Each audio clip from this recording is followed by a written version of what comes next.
কাবা তো প্রতিটি মুসলমানই চেনে, কিন্তু আপনি কি জানেন কোরআনের আলোকে কাবার আসল বাস্তবতা কি? কাবাই ছিল পৃথিবীর প্রথম ঘর যা আল্লাহর ইবাদতের জন্য নির্মিত হয়েছিল। প্রথমে এটি ফেরেশতাদের দ্বারা নির্মিত হয়। পরে যখন আল্লাহ তাআলা হযরত ইব্রাহিম আলাইহিস সালামকে কাবা পুনরায় নির্মাণের নির্দেশ দেন, তখন ফেরেশতাদের ভূমিকা আবারও অত্যন্ত গুরুত্বপূর্ণ হয়ে ওঠে।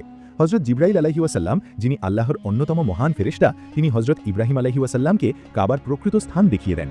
বর্ণনায় এসেছে, হযরত জিবরাইল আলাইহিস সালাম আকাশ থেকে মেঘের আকারে নেমে এসে সেই স্থানের চিহ্ন নির্ধারণ করে দেন। হযরত ইব্রাহিম আলাইহিস সালাম ও তার পুত্র হযরত ইসমাইল আলাইহিস সালাম পাথর দিয়ে কাবা নির্মাণ শুরু করেন এবং হযরত জিবরাইল আলাইহিস সালাম তাদেরকে পথ নির্দেশনা দিতে থাকেন কিভাবে এই ইমারত তৈরি করতে হবে। হাজরে আসওয়াদ, যা জান্নাত থেকে আগত, সেটিও ফেরেশতাদের মাধ্যমেই কাবায় পৌঁছানো হয়। হযরত জিবরাইল আলাইহিস সালাম সেই পাথর হযরত ইব্রাহিম আলাইহিস সালামের হাতে তুলে দেন, যাতে তিনি সেটি কাবার কোণে স্থাপন করেন। যখন ইমারত উঁচু হতে থাকে, তখন হযরত ইব্রাহিম আলাইহিস সালামের জন্য পাথর তোলা ও বসানো কঠিন হয়ে যায়।